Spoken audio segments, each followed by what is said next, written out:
2, 3. Good afternoon. Don Briggs, your mayor. Today is Wednesday, September 16th, 2020.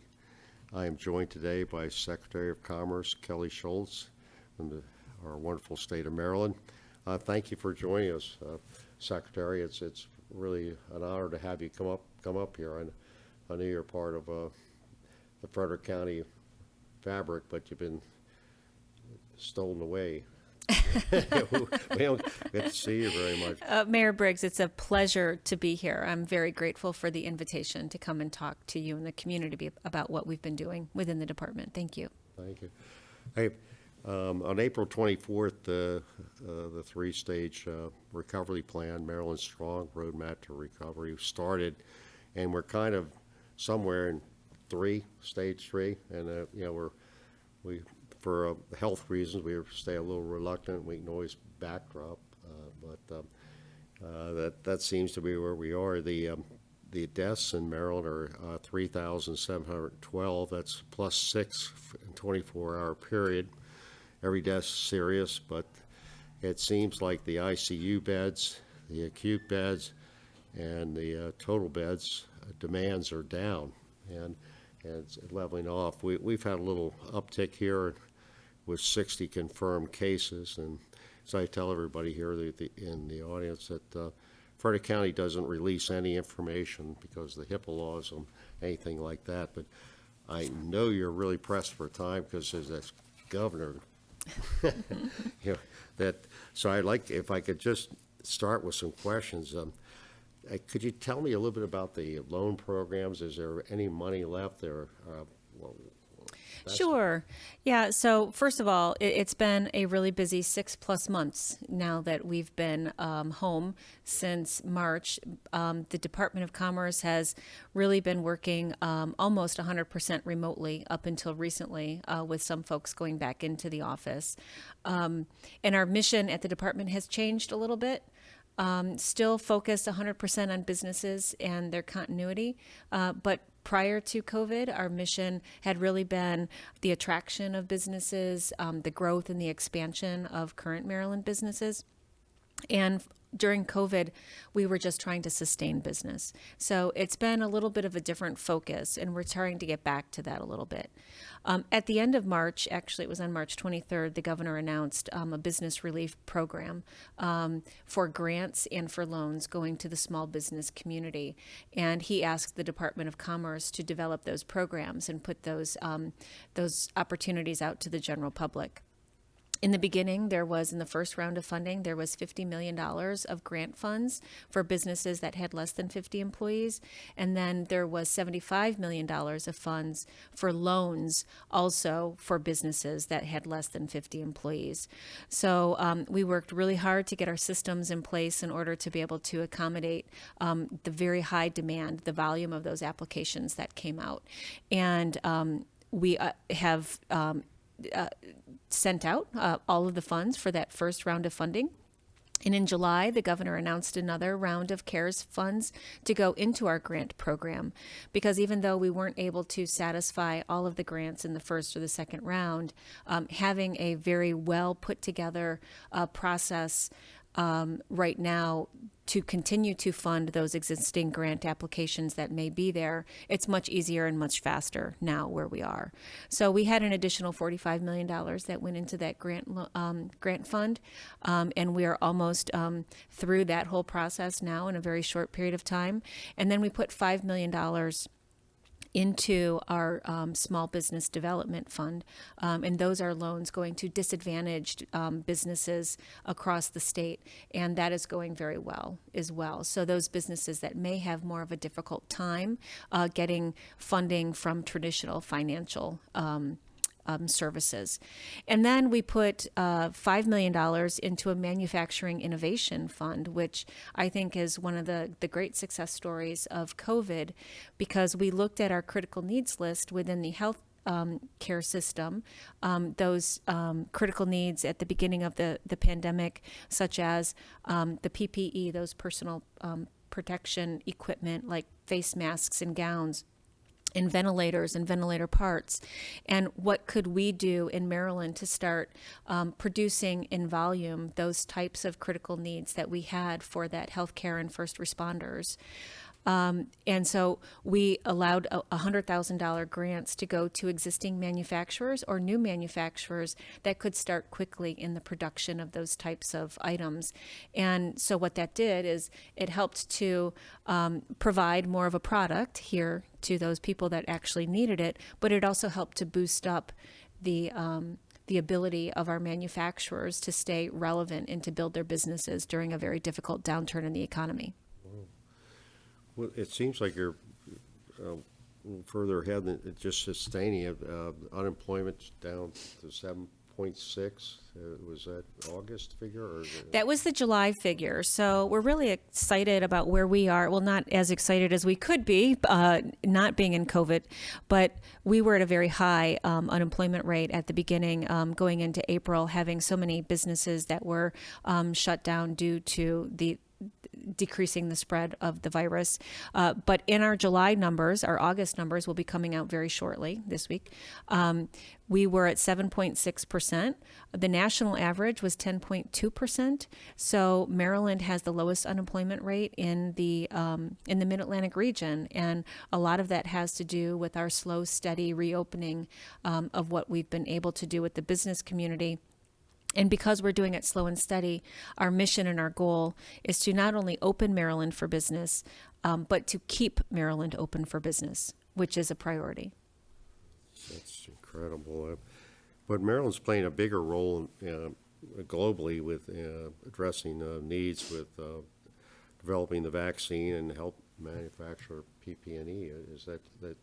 That's true? Is it? Yeah. So one thing that we have as a strength here in Maryland is our life sciences community and our biohealth businesses, many of which are right here in Frederick County and in our neighboring county along 270 in Montgomery County. And so it's exciting to see many of our businesses. Some have heard, I'm sure, of the company Novavax, who received $1.6 billion in order to be able to quickly produce and manufacture those vaccines once they become available. And so now we're looking at expansion sites because that is going to be a big part of where we are in recovery, not only with health, but in the economy. And so our team is working very strongly and closely with those businesses that have received funds through the federal government in order to be able to expand on the manufacturing of life sciences. But many people may not know this, but Maryland has the most federal laboratories of any state in the nation. We have over 70 federal laboratories, and that helps us to be very relevant when it comes to these types of global initiatives and being able to look at our bio and our life science community as being a very stronghold here in Maryland. And we'll continue to support that both through some of those larger businesses and the smaller businesses as well. One of the things we noticed here with some of our infrastructure, like paving roads and with less traffic during the last 6 months, has been the experience throughout the state that they got ahead of it a little bit on the infrastructure, or the same way Frederick County did, or? Yeah, I think it was. I'll never forget the first time that I ventured out of the house and I went down to Annapolis for a meeting with the governor, and there were no cars on the road around me, and how quickly I actually got to Annapolis, and even more importantly, how quickly I can now get to my office in Baltimore, even still today. And I think that in some ways that may continue for a period of time, right. Only because there's more businesses that are allowing that remote type of work, the teleworking opportunities that we're still utilizing in state government as well, and the percentage of time that people are going to have to go into the office on a full-time basis. I've heard some statistics that at one time working from home was about 7%, and now it's about 70%. Is there any long-term trend that might affect office buildings or real estate or anything like that? That the real estate shifts or Is there things like Yeah, that? I think there are. I think there are some concerns for those jurisdictions that have a large number of offices in their communities and what that means. I do think that there are some people that are anxious to get back, and although they will continue at within some type of a teleworking, possibly within their organizations, I think that there's still that need to be able to have people gathering in order to be able to have some types of interpersonal meetings amongst their organizations.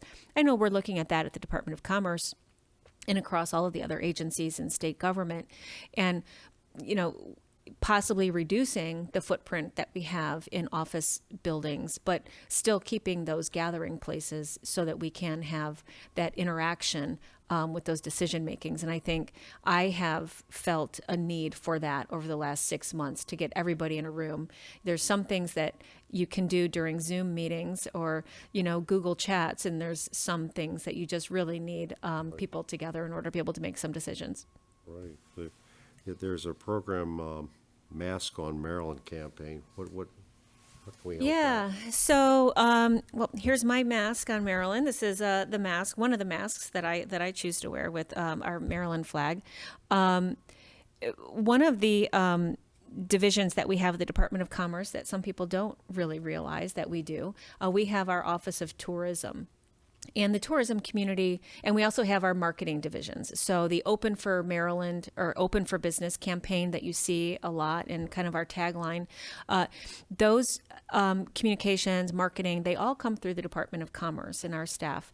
So when the governor says that we want to be able to reach out and make sure that the community knows that not only do we want to be open for business, but we want to keep businesses open, right? We want to stay open. We don't want to shut down. A big part of that is being able to make sure that we do those things that the health offices, the CDC, says are good, healthy ways in order to be able to conduct our both professional and personal lives. Obviously, social distancing, like we're doing here, Mr. Mayor, so thank you for that. You know, not having large gatherings, but also being able to wear your masks when you're not able to social distance out in public. And so we developed a series of public service announcements, bringing people in from the community, well-known community celebrities, so to speak, and put them out on radio and some on television through social media, because we want everybody in the community to know that we want to be able to create safe environments for our employees so that they feel comfortable going back to the workplace, and also for the general public so they feel comfortable again to go into the workplace and into those retail establishments, the restaurant establishments, and into those other places where the general public would gather. Thank you. As we look, I know there's a long-term and a short-term. This fall, what do you see? Yeah. Or do you think this is going to be maybe an up? I don't want to put you on the spot. An uptick or? Well, I will say that my crystal ball has not worked for quite some time. But I'll also say that we are in the first phase of stage 3. So a few weeks ago, the governor did announce that we are moving into stage 3. And what that means is that industries across the state are able to open, but they're able to open with some additional restrictions. So things like movie theaters and live entertainment venues that had not been able to open previously in stage 2 are now able to open with reduced capacities, similar to the restaurants and the retail that had been able to open. I think that the goal has always been, through the governor's roadmap to recovery, has been to look at what those health numbers are, as you had reported at the beginning of this show today, to make sure that there's no grand upticks in what's happening in the community, either with the testing numbers or with the hospitalization, the ICU, the death numbers, right? So we want to make sure that we continue to keep that stable. And by opening in a phased approach, then that allows us to analyze where we are and what those gatherings might look like. And thus, let's all do our part in order to be able to maintain those types of healthy behaviors so that we can continue to move through stage 3. Very good. Well, I know out here in in the hinterlands, we really appreciate the level, patient, and then very polite. You always get the feeling that there's great concern by the governor and his staff, which you're a part of his cabinet, and it's very, very impressed with the way he's done that. That really helps businessmen and everybody to lay all their fears that we are. Sure. We're all working. If you had anything, final thoughts on anything, or what you think, or about anything, please let us.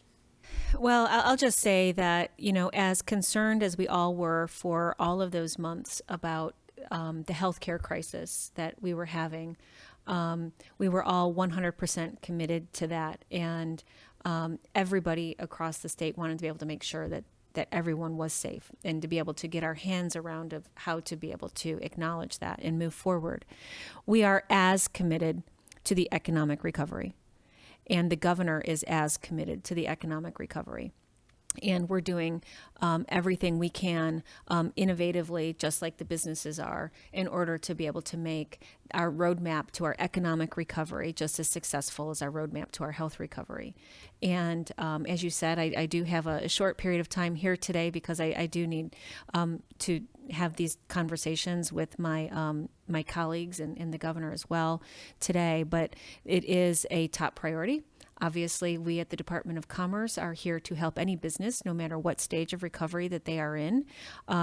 There is an email address if anybody has any business-related questions, whether it be directly for the Department of Commerce or one of our sister agencies that we can help with. And that would be secretary.commerce@maryland.gov. And so reach out to us at any point in time, and we're happy to help assist and look for resources or to provide some input on what may be helpful to them. Well, we'll put that up on our Facebook and everything. But Great. on behalf of myself, our Board of Commissioners, and our staff, and our town residents, and everybody in Northern Frederick County, we really appreciate you taking the time. We're honored that you came over today, and Thank you. it's just good to hear from you all over on that side of the state. Well, don't be a stranger. I'm not a stranger. I'm just right down the road. Thank you very much. Thank you, Mayor. Okay. Thank you. Okay, we'll be back next week, and hope you have a wonderful week. Take care, everybody. Thank you very much.